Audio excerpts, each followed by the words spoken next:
It's with a great privilege and pleasure to welcome this morning's breakfast reflection speaker, Shawn Cleary.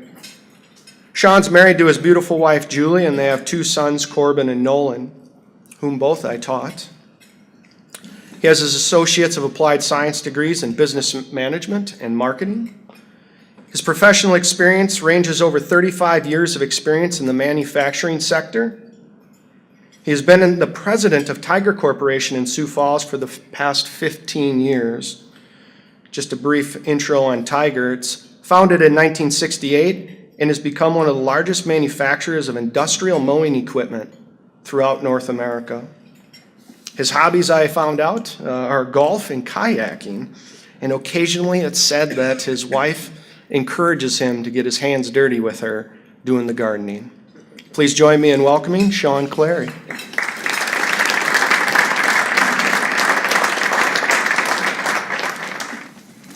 Good morning. Thank you, Joe.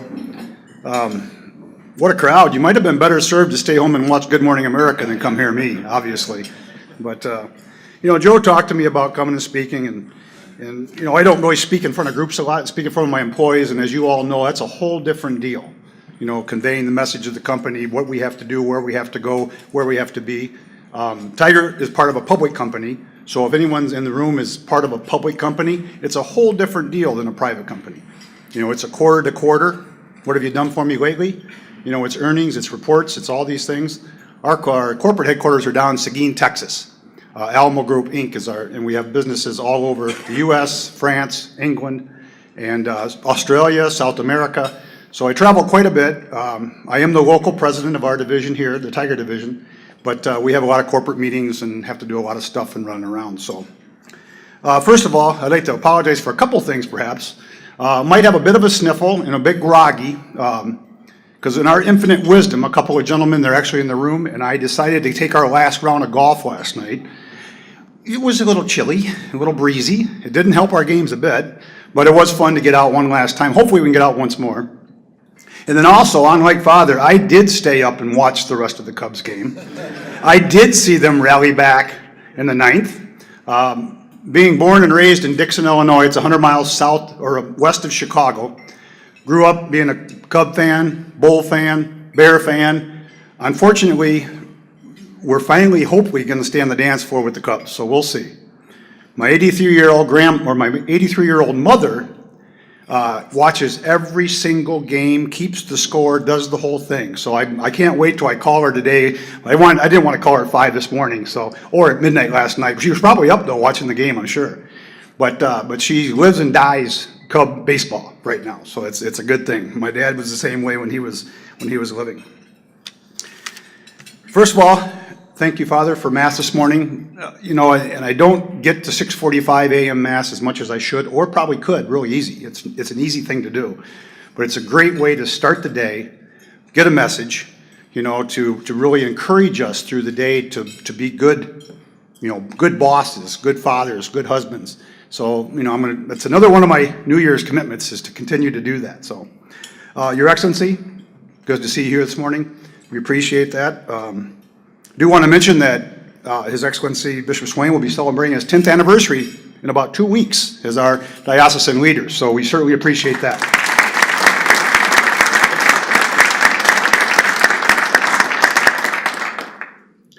So like Joe had said, my wife's name is Julie. She's a part-time education assistant over at St. Michael's School. When we first moved to Sioux Falls in 1998, I went to work and she went and volunteered at the school. She was there every single day. I said, well, if you're going to work there, maybe they could pay you something.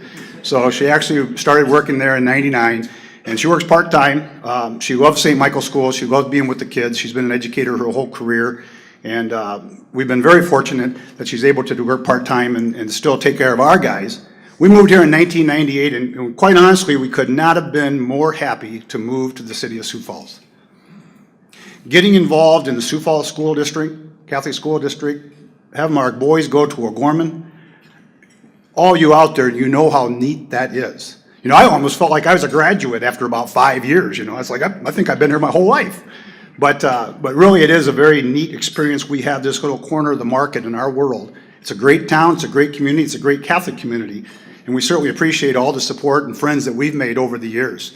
I look out in the crowds and I see lots of warm, familiar faces that we've had really good family relationships with. Our kids ran around together. We think we got them through mostly up to a part where hopefully they're on their own now, but as a lot of you know in this room also, that never ends. You know, there's always, hey, Dad, you got any extra money? You got this, you need that, so it never ends. So Julie and I are going to be celebrating 30-year anniversary next month. Now, that's one of my probably proudest successes that actually, besides my two sons, is, you know, being married 30 years is a long time. It seems like, where did that go? You know, and you know, there's always a good woman behind a seemingly good man, and Julie actually absolutely is. I mean, she's a prayer warrior for our family, for a lot of our friends, anybody that needs it. She supports us, she supports me. When the boys were little, we were fortunate that she was able to stay home. And a lot of you know that makes a big difference in the development and the aging and the growth of young ones than they can, because a mom's presence there is very helpful. So I encourage any of the young guys, you know, in the crowd, if you can swing that any way, you know, have your wife try to do that. It's a challenge. You know, some sacrifices, but if there's a way to do it, that's a great. As Joe said, I have two sons. Corbin's our oldest. He graduated O'Gorman, St. John's up in Collegeville, went on to USD Medical School. Now he is in second year of residency out in New York, at New York Methodist. Lives in Brooklyn, New York. He got married in May of 15, and they're just having a fun time. Well, he's working all the time, of course, second year resident. But they're having a great time in New York City, just running around, having fun, and doing that. So hopefully they're going to get real wore out of knowing that there's no money at the end of the month when you live in New York City, and tired of the hubbub and move closer back to the Midwest. That's what we're hoping for. Nolan, our youngest son, he graduated O'Gorman, went to Franciscan University of Steubenville. That's what he chose. He actually went into the St. Francis Seminary for 3 years. He discerned out about a year ago, moved to Denver, Colorado. He's working at, and now he's moved to Scottsdale, Arizona. He's a high school theology teacher at Notre Dame Prep in Scottsdale, Arizona, and assistant football coach. So a little side story on that. So a couple weeks ago, you know, I always find out who they're playing, and I pimp them, and I say, hey, good luck tonight, and that, and he says, don't be afraid of them. And he says, Dad, we're playing this team tonight, and the offensive coordinator is Kurt Warner. Kurt Warner's students, his son goes to the school that they play, and I said, well, don't be afraid of Kurt, just go after him, because he's actually the defensive back coach. So Dad, go after him, don't worry about it, don't take no, you know, give him some smack.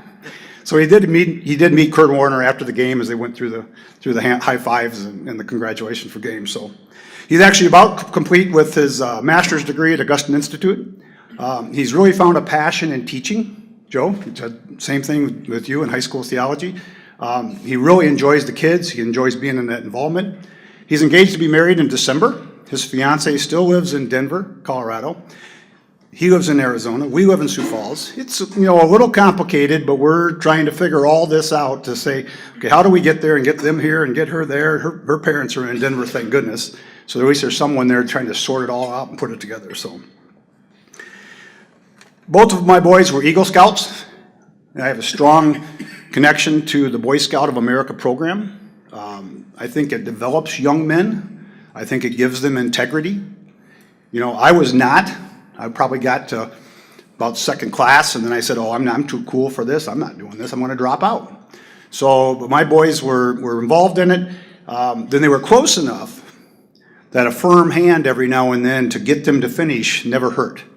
And you know what I mean. But it has paid them well, and I really do think it's set a foundation. I've always told my boys to be brave and be bold. You know, don't back down in everything you do. Go for it. Go in gusto. Do the right thing. Treat people correctly, and don't be afraid to do it. Don't be afraid to go ask the question. Don't be afraid to go to someone. What's the worst thing they're going to say? No. Okay, so you know the worst thing they're going to say, so why can't you go approach things in a manner? I think it served them both well. They're both good young men, independent. Very proud of them. I say those are probably my 3 successes so far I have in my life. My biggest success in front of all the job promotions and wages and all that stuff would be a good, strong marriage and 2 sons that are very successful in my mind. So a little bit of thing, you know, and Joe says, you know, we'll talk about husband, father, business leader. You know, I don't have this phenomenal conversion story. I was a cradle Catholic. As I said, I was born in Dixon, Illinois, about 100 miles from Chicago. We had 11 siblings in our family, so that was busy. My dad was a laborer. He was a cement plant worker. My mom waitressed at nights to keep enough food on the table. We were talking about this last week. Joe's doing this. We're doing this program on Sunday evenings. And I thought back. It says, yeah, we were in poverty. We had 13 people in our family, and my dad was probably making $6 an hour. Back in whatever it was, 65 or whatever. So yeah, we were in poverty, but we figured it out. We always had food on the table. We always had a hand-me-down. Luckily, I was fourth oldest, so sometimes I got a new thing, but normally it was hand-me-downs. I really felt sorry for the youngest because they always got the worst. We did have this little red sport coat that went through our family Easter pictures for like 7 years in a row. Boom, boom, boom, boom. So we had 7 boys. And every one of them had their opportunity to wear that little red sport coat. So it's, those are those endearing things that you look back with a big family and say, I don't know how we did it. We all survived. Nobody got killed. Nobody got hurt. We didn't have any major health issues. So, it really was a good upbringing. Taught you a lot about, you can do a lot of things with nothing. You really can. So I thought about different things, as Joe mentioned. What about God things in my life, during our life? So I started thinking back, and as we age, we reflect more. Hopefully we mature and we gain some emotional intelligence. And along the way, we can kind of say, was this good, bad? How did I handle this? I did hear a phrase last week that, when you're driving your car, the rear view mirror is very small and the front windshield is very large. And there's a reason for that. Look back in life and you may have regrets, but who cares? Move forward. Change your life, change the area you're at, change how you handle things, and you can continue to have a great life for the rest of your being on earth. So the first thing that kind of looked at is when I really knew God was in my life was the birth of your first child. My goodness, you look down there and you see this little baby. And I figured myself, I said, how can some fair-skinned, redheaded guy add so much beauty to the world? Well, obviously my wife is very, very beautiful. Because she definitely they all got her genes, which is absolutely great, Joe knows that red hair, pale skin, yeah, trust me, 5 minutes in the sun, I'm toast, so you gotta be very careful. But you think about that, the birth of a child, the creation that God has been able to give to us, that a man and woman can be married and have and create another human being. That's phenomenal. And I know you guys all know this, but it's just a phenomenal feature, but that's really when you start thinking about things. Life, you just go through the motions sometimes. So we go through things and we try to understand how things affect. You get into the day-to-day rub, you're taking the kids to school, you're doing this, you're doing that. What you really want to do is lead by example. And especially in the business world. Everybody watches us. If you're a business leader, if you're the president, if you're the boss, if you're the manager, all the folks out there in our organizations and in the community are watching us. I'm somewhat fortunate that we're a manufacturing company that we sell all over the United States. So I have sales guys that travel all over the United States. We sell very little in Sioux Falls proper. All of our equipment is sold to either federal, state, county governments. We have a dealership network all over the U.S. and some into Canada and some into South America. But for Tiger itself, I don't have to have the face of some of the retail outlets and some of the banking outlets that some of the gentlemen that I know in this room do. And that's even more so because they really watch the leaders of those organizations. But a lot of people watch us. So they want to know, what is going on with that person? How do you conduct yourself? How do you treat people? And those are probably some of the things that I've learned over the years. And, Joe says 35 years. I thought about it, I go, wow, it has been 35 years. Gosh, I'm getting closer to the end than I was at the beginning for sure. There's no doubt a lot of us in the room are. So, hopefully to imbibe some of the information and some knowledge and some experiences onto the younger folks in the room. You're the guys, anybody under 50, you're the guys that are going to be running this place in 10 years. We're not. It's the way it is. We're all kind of coming to the end of our careers, and there's going to be a wealth of opportunity for bright, smart young men and women to run our country in 10 years from now. Because there's going to be so many of us, boomers, we're all going to be hopefully still golfing, hopefully doing this and that, but we really won't be running the country or any of our businesses or any of the community things. So we really want to encourage you guys to be sharp, be smart, be aware, be good people. That's what's good. So as people watch us, I have one little story, and I kind of get like different emails every day and different things, and I like quotes and things like that. So this actually hit my inbox yesterday. It was like, whoa, wow, this is great. What am I going to talk about? So just a little story, how people watch you and how you need to, how you respond, and if you put a facade on or not put a facade on, because people can see through that. So a man was being tailgated by a stressed out man on a busy street. Suddenly, the light turned yellow, just in front of him. He did the right thing, stopping at the stop crosswalk, even though he could have beaten the red light by accelerating through the intersection. How many times have we done that? The tailgating man was furious and honked his horn, screaming in frustration as he missed his chance to get through the intersection, dropping his cell phone and coffee all over the front. As he was still in mid-rant, he heard a tap on his window and looked up into the face of a very serious police officer. The officer ordered him to exit his car with his hands up. He took him to the police station, where he was searched, fingerprinted, photographed, and placed in a holding cell. After a couple hours, a policeman approached the cell and opened the door. He was escorted back to the booking desk, where the arresting officer was waiting with his personal effects. He said, "I'm very sorry for the mistake. You see, I pulled up behind your car while you were blowing your horn, flipping the guy off in front of you and cussing a blue streak at him. I noticed the 'What Would Jesus Do' bumper sticker, the 'Choose Life' license plate holder, the 'Follow Me to Sunday School' bumper sticker, and the chrome-plated Christian fish emblem on the trunk. Naturally, I assumed you'd stolen the car."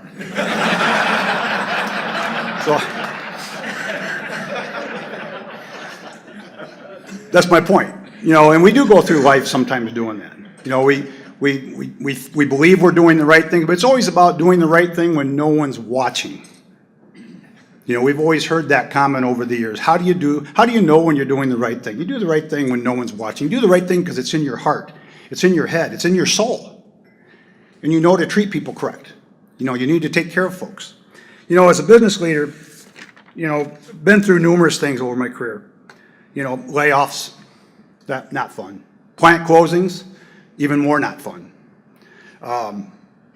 There's just lots of things that go on, because that day, and I know some of the guys in this room have had to do this, that day you're going to have that meeting and you're going to change people's lives very quickly. And it's not a good feeling, but there's business reasons. We are all in business. We have to make a profit. We cannot not make a profit, because if you don't make a profit, we're going to close the door, and it's going to be more detrimental for a lot of people. As we've been learning through Joe's on Wednesday night, poverty and wealth and greed, just because a guy makes a profit doesn't mean he's greedy. It's how he shares his profits and his wealth, and both financially, spiritually, cooperation, volunteerism. That's all part of volunteering and showing your profit.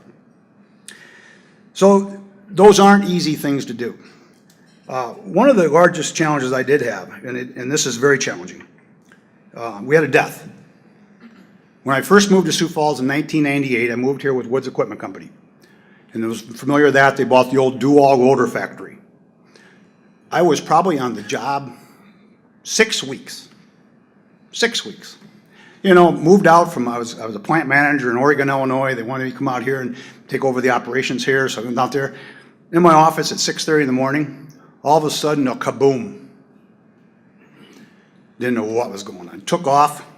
Grabbed my safety glasses, took off to the shop, fire going all over the place. So fire alarms are going on, doing all that stuff. So run right back to where the paint line is. And the guys that are in manufacturing, you understand the challenges with paint and chemicals and potential flames. Well, a man was working on a toluene recycler. Toluene is a chemical to water down paint, so to speak. It liquefies paint. And he was scraping it with the wrong tool, and it blew up. Ran outside, and he was laying there on the ground, and this is forever embedded in my mind. A burnt body laying right there, still alive, and said, "Boss, I screwed up." So, after that, all this stuff happens. The fire department comes, OSHA comes, all this stuff comes. We got to get the plant going back and forth. But it was such a trying time. But I do put the belief that, I turned to God, said prayers, knew that I had another 180 employees, that we got to lead them through this.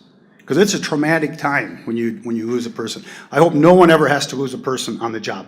It is, and it just a whole bunch of different stuff happens, and it's not a pleasant, but it's part of experience. I think it's part of, and all these experiences are part of giving you wisdom about how to do the next thing, how to make the right decision the next time. But it's a very challenging time, and I don't want to really leave you with a bad taste in your mouth about that. But it was a very trying time, and I use that as part of my development as a person. Maybe we get a little more sympathetic. Maybe we do need to make sure. So one of the things that Father had mentioned this morning in his homily, and it's a good thing that are we ready spiritually? Are we ready to go? My wife and I were asked to, well, not asked, but we were suggested, and we accepted nomination to the Knights and Ladies of the Holy Sepulchre about 10 years ago. A great group of folks, and our whole focus is on prayer and financial support of the Holy Land and the people in the Holy Land. With that, we have an annual meeting. We've had some great speakers. A year ago, we had a great speaker by the name of, and a lot of you probably know him, Monsignor David Toops. He is the rector of the St. Vincent de Paul Regional Seminary in Florida. Monsignor's a great young man. He was actually a classmate of Bishop Andrew Cousins up in Minneapolis. He's our auxiliary bishop for our archdiocese. But Monsignor had talked about a whole bunch of things at his meeting. One thing really stuck out for me. He talked about his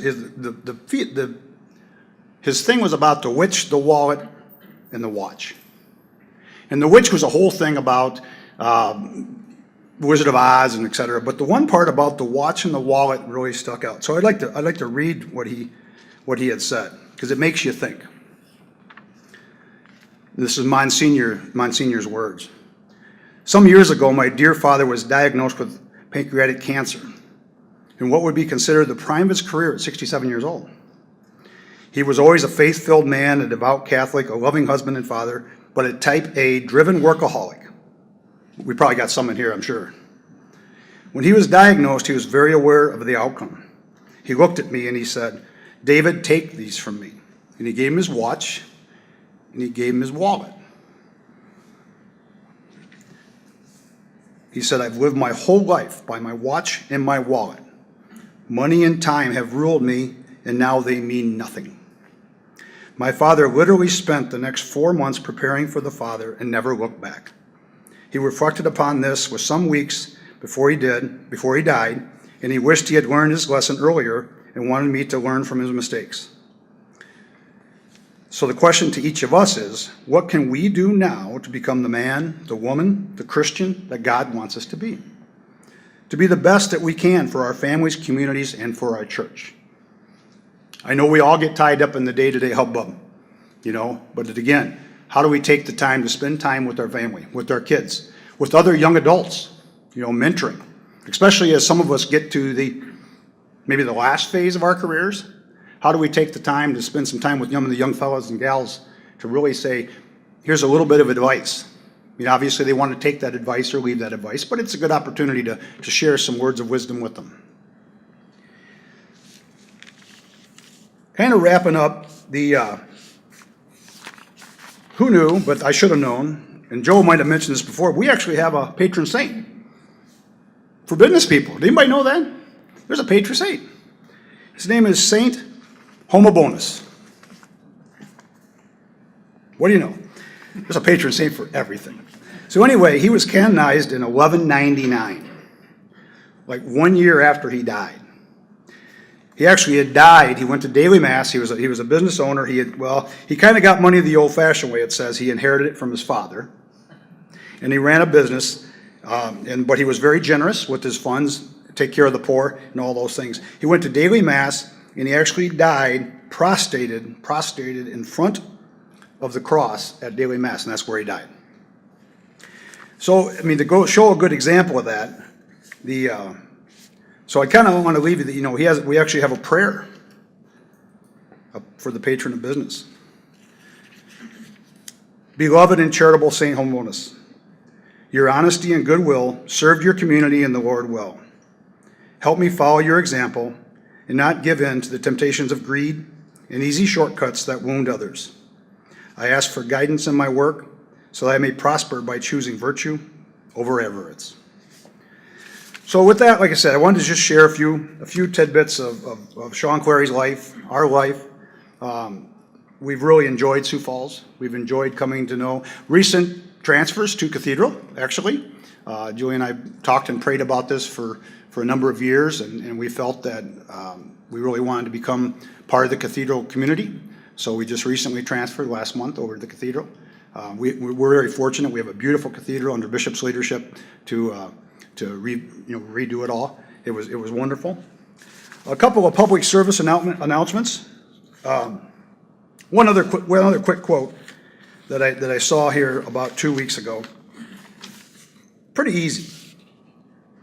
Be kinder than necessary, for everyone you meet is fighting some kind of a battle. And isn't that true? Don't we wake up every day and we've got our own little thing going on? So once someone snaps at us, we snap at them. So it doesn't take any more to be kind to someone. You know, give them a helping hand. How could I help? Just be pleasant. You know, so a couple of public service announcements. Two things, and I'll wrap up here real quick. I did have a bout with prostate cancer earlier this year. So gentlemen, I would encourage you, if you've been avoiding that, especially the guys that are over 40 now, get her done. Go get your blood tests and done. I mean, they catch it early. It's very successful, and you know, it's kind of ironic. It all comes in 3s or 4s. I mean, I had it, and then like 5 guys I know had it. So, but I encourage you to do that. So that's how you find out your wife really, really loves you. I mean, and I can see why God made women the nurturers, you know, because they take care of you. I mean, they certainly do, and it was great. So a couple other quick things I wanted tidbits on is the Bishop Dudley Hospitality House. Daryl Thuringer's here somewhere. Daryl's the current board chair. They're going to have a sleep out tomorrow night. So anybody wants to pop down, see Daryl laying on the ground with all the rest of the board members, you know, throw a couple bucks in the till. That would be great. So, but you know, Bishop Dudley Hospitality House is a wonderful mission that actually Bishop Swain helped us, our community, kind of get going on here a few years ago, and I know they're busy, and we'd like to have it empty. You know, I talked to all the board members, what's the success? As Chad would say, empty would be the success. Then we would know everyone has a place to go home. And the other is the Sisters of Adoration. You know, and I know a lot of you folks in here have donated to the cause and have used the sisters, but they are unbelievable power of prayer for our diocese. We have been blessed. Julie's got like a red phone. She just pushes one button, the sister answers. You know, it just boom, and then, you know, and every time we do this and she does it, it just happens. So I really encourage us all to think about you know, sponsoring both. You know, everyone in this room, in my mind, in one way or the other, we're very affluent. We have jobs. We're retired. We have lives. We have family. We're all very affluent in one way or the other. And part of our social responsibility and our community responsibility is sharing that. Sharing what we can. You know, and some people can give more and some people can give less. Some people can give their time and talents. Some people can give financial support. We need it all. You know, and to have a good community that we do in Sioux Falls, and it's changing. I mean, I've heard stories from Father about this area up here, and it's changing. But it is a good community. So I appreciate your time this morning. Have a great day. Thanks.